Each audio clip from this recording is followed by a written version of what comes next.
Welcome back, everyone. Yes, indeedy. I know I promised you part two of the mental illness episode, and tonight we're going to get at it. I want to go over some things here in relations to this mental illness. As a recap, we spoke on the RD, revolving door of mentally ill patients. And we spoke about the different levels of mental illness.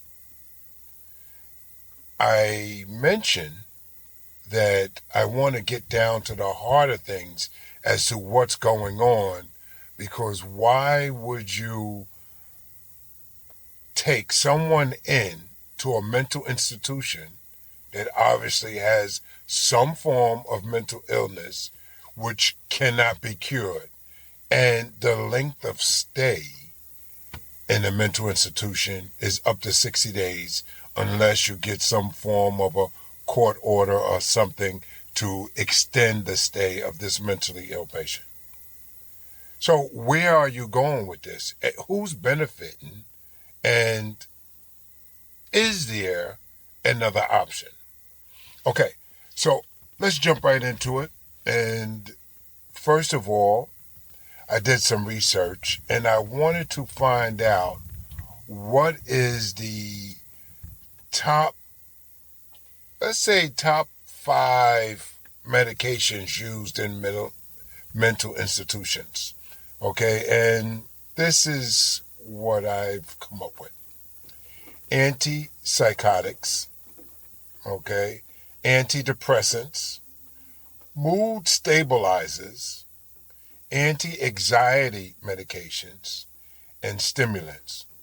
Now, the funny thing about these medications, and they're pretty common, it sounds to me a lot of something you would give to someone to hush them up, keep them quiet, have them relax, and just be still, which is great, for a mental institution while you collect the money on his treatment, medical, blood, and blood work, and x-rays, whatever you want to do to this mentally ill patient who, to me, now is beginning to seem like some form of a guinea pig or, a pawn in the chess game. You know what I mean? So, of these medications, let's take the antipsychotic medication. A common example of this would be Quetiapine. Okay? So let's do a little research on a Quetiapine, and let's see what we come up with. Quetiapine. Okay, who is the manufacturer of this drug? This will pretty much tell us who is making the money behind this drug. Okay? Let's see what I have here.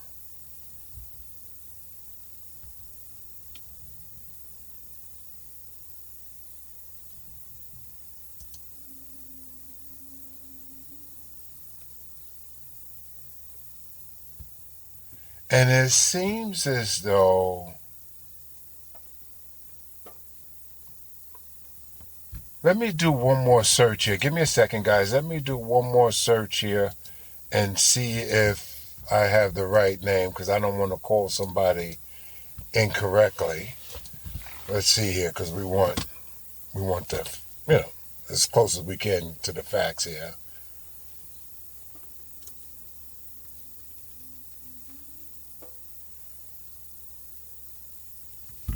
Who manufactures?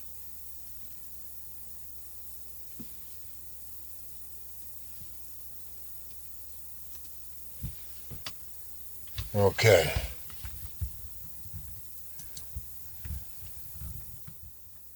Okay, who manufactures Quetiapine or Quetiapine? In the U.S., it says here, and this is based on, let's see which website is giving us this data here.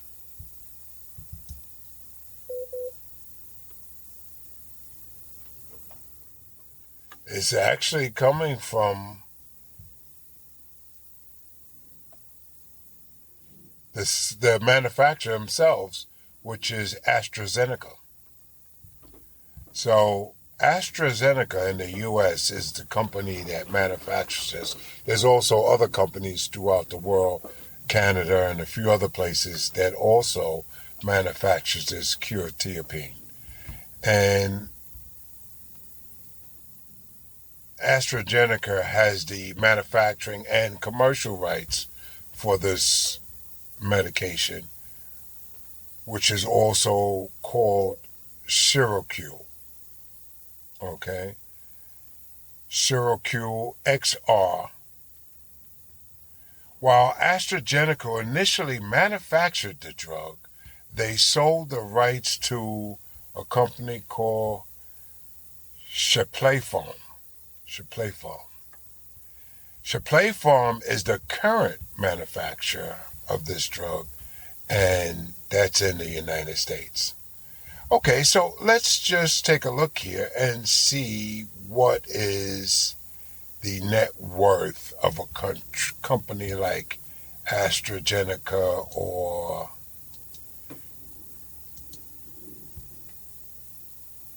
Capitalizations. Okay, let's go here and let's type in, let's see, I don't know, net worth maybe? Net worth of AstraZeneca.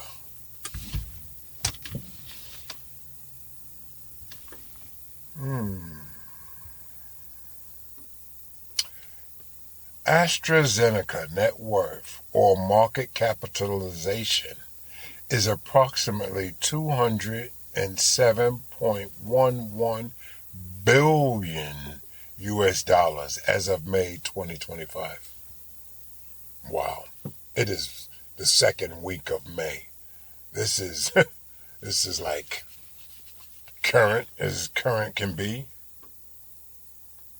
This figure reflects the total market value of the company's outstanding shares. Wow. Wow.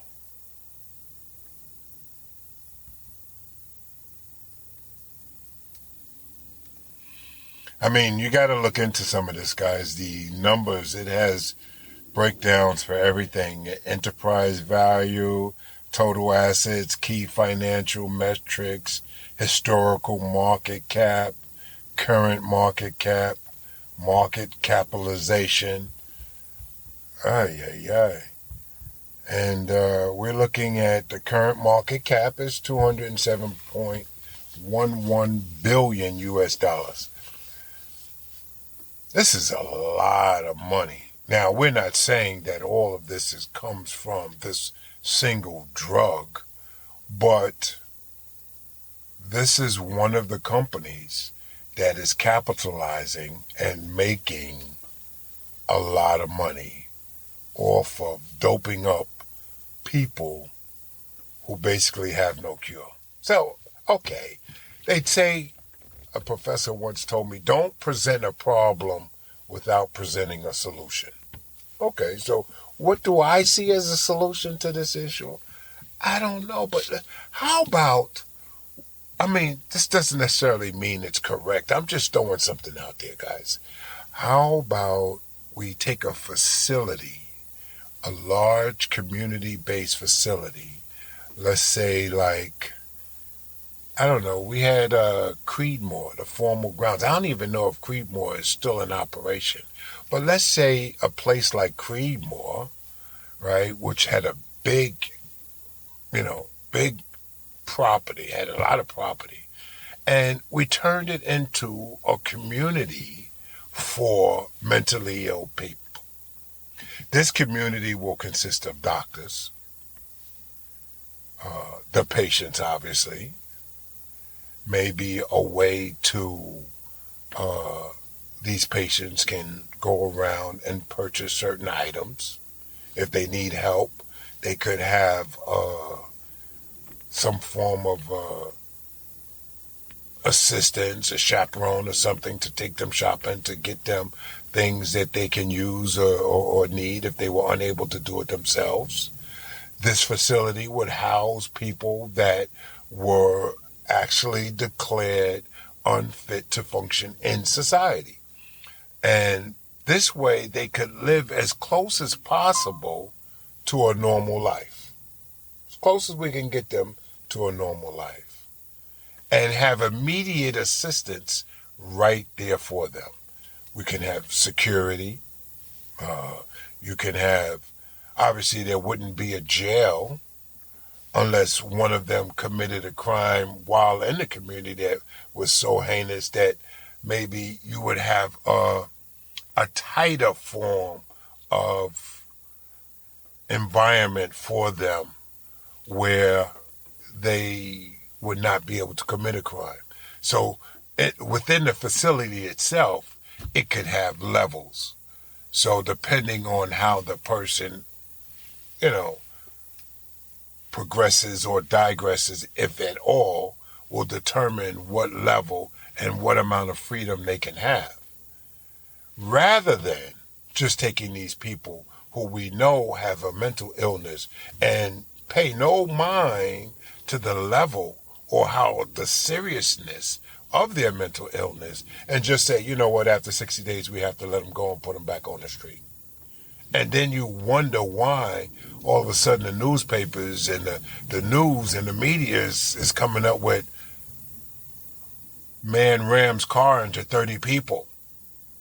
And it shows that he has a history of a mental illness.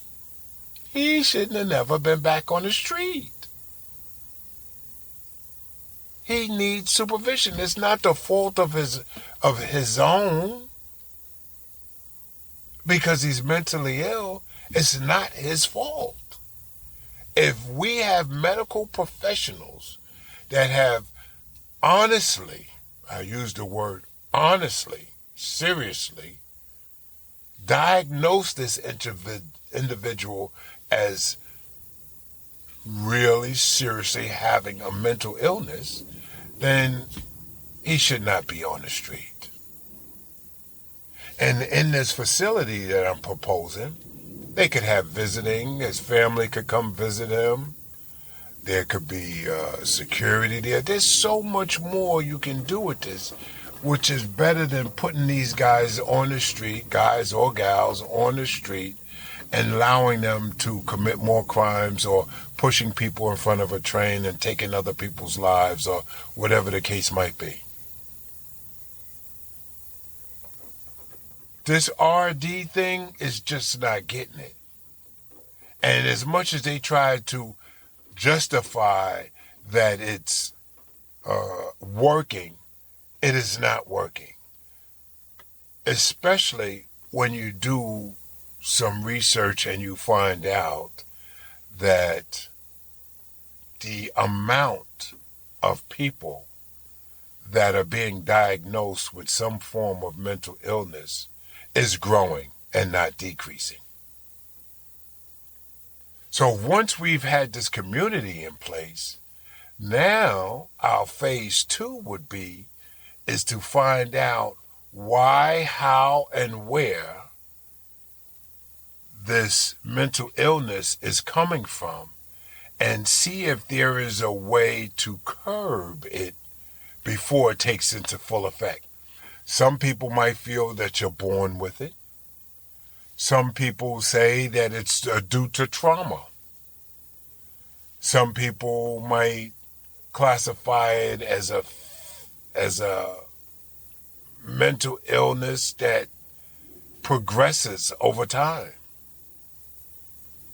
There's different forms and different root causes of a mental illness. And if there is a way that we can control some forms of mental illness, that itself, in itself, could possibly save people's lives. And that's my main concern here. My main concern is to be able to help people that are mentally ill and not being abused and taken advantage of and used as some form of a pawn or rat in a cage or whatever you might want to call it, treated like human beings, and at the same time save lives. I mean, I don't have no problem with these big manufacturers making money off of drugs, because let me tell you something. If I get a headache, sometimes I take an Advil or a Leaf. I take a painkiller. If it works, it works. However, a lot of times it masks the pain, and a lot of times it may mask the pain to the point where the pain itself is actually going away, and once the medication is completed and finished, I'm good again. So don't get me wrong. I am not against manufacturers of medication, but I am against manufacturers of medication that is not doing what it should be doing. Or, well, I shouldn't say not doing what it should be doing, because if you're giving someone a medication so they'll calm down and the medication makes them calm down, then you've pretty much accomplished what you set out to accomplish. But no, I don't mean in that sense of the word. I mean a medication that is ultimately not fixing the problem. Now,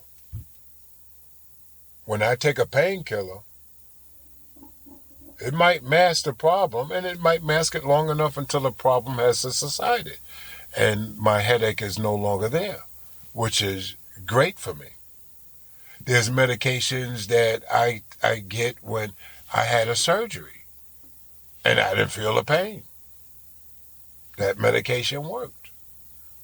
But if you give someone a medication or some form of medication and it's just repeated every 6 hours just to keep them in a state of mind for 60 days, and when you let them back on the street, they're back at their normal mental illness state, then I don't think that medication is good. And I don't think it should be used. I think in that aspect, we need some other form of treatment. And not to mention, let's take a look at what some of the side effects of some of these medications are, okay? This is what, when I get my medication, I don't think it tells you what the side effects are.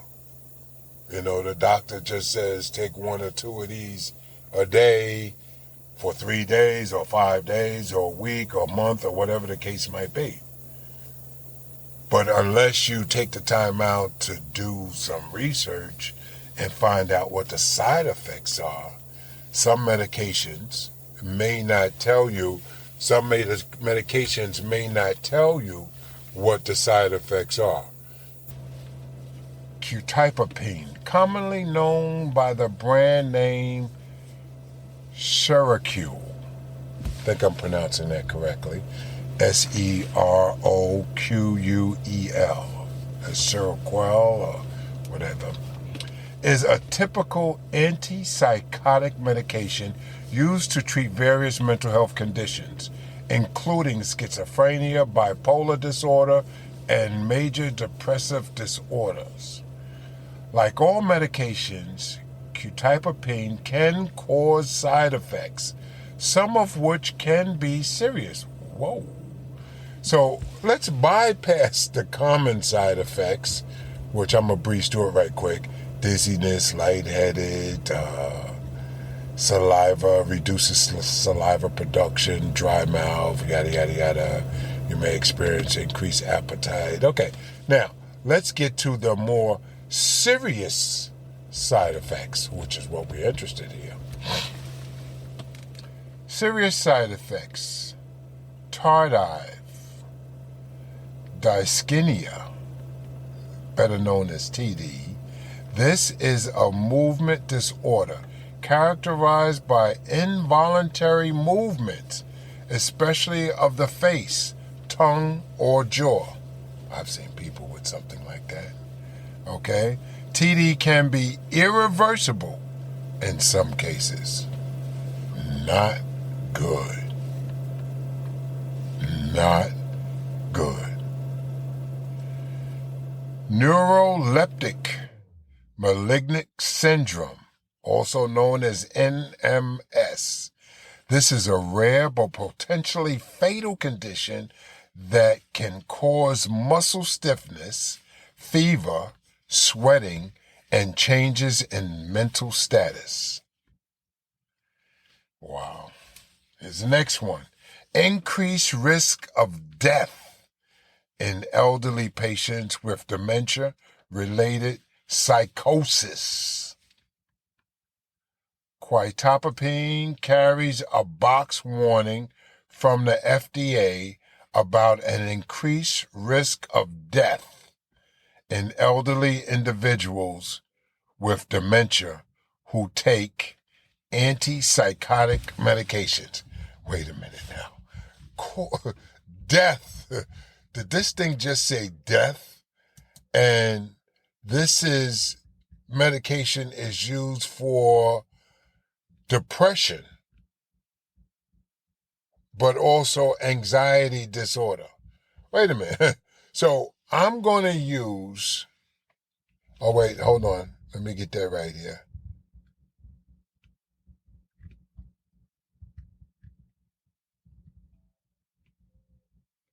Okay, this medication is used to manage psychosis, a condition where individuals may lose touch with reality and experience hallucinations or delusions. Okay, so let me see. On the left hand, we have hallucinations, out of touch with reality, and delusions. And on the right side, we have side effects, serious side effects as death. Come on. You gotta be kidding me. Irreversible TD in some cases. Movement of the face, tongue, or jaw. Really? Irreversible. Are we understanding this? Irreversible. Wow. Suicidal thoughts and behavior. So if it don't kill you, it makes you want to kill yourself. Really? Really? And some individuals, especially young adults. Quetiapine may increase the risk of suicidal thoughts or behavior. Changes in heart rhythm. This drug can cause changes in heart rhythm, including QT, prolongation, which can be serious. QT prolongation, which can be serious. Seizures. This drug can lower the seizure threshold and may increase the risk of seizures in some individuals. Low white blood cell count. Isn't that the cell blood count that fights off colds and COVID-19 and different types of infections in the body? Can decrease white blood cell count, which can increase the risk. Yeah, there it is. Can increase the risk of infection. Okay, so What if you just stop using this thing after the mental institutions have doped you up with it? Let's see. Stopping Quetiapine abruptly can lead to withdrawal symptoms, including insomnia, nausea, vomiting, dizziness, and irritability. Well, you know what? Out of all things, I will take the withdrawal before I continue on with this medication, knowing the serious side effects it has. I'll take my chances with the withdrawal if a mental institution has doped me up with this Quetiapine. So, folks, this is just a quick synopsis of what's going on. I mean, there's a lot of medications out here that they give you, and I think we really need to dig deep into what's going on, what we're being doped up with, what our family members are being doped up with. And as a last recount, I'm going to go over, once again, the top 5 medications used in mental institutions: antipsychotics, antidepressants, mood stabilizers, anti-anxiety medications, and stimulants. Now, all of these sound fairly harmless, but you really need to check out the side effects on this medication, because they don't, when you watch the television and you hear about these medications on TV, they go through the side effects so fast that you have no idea what they just said.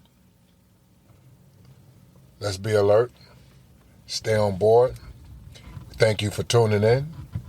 Once again, this is your pod host, OG Goat, and we're done it again. We're out.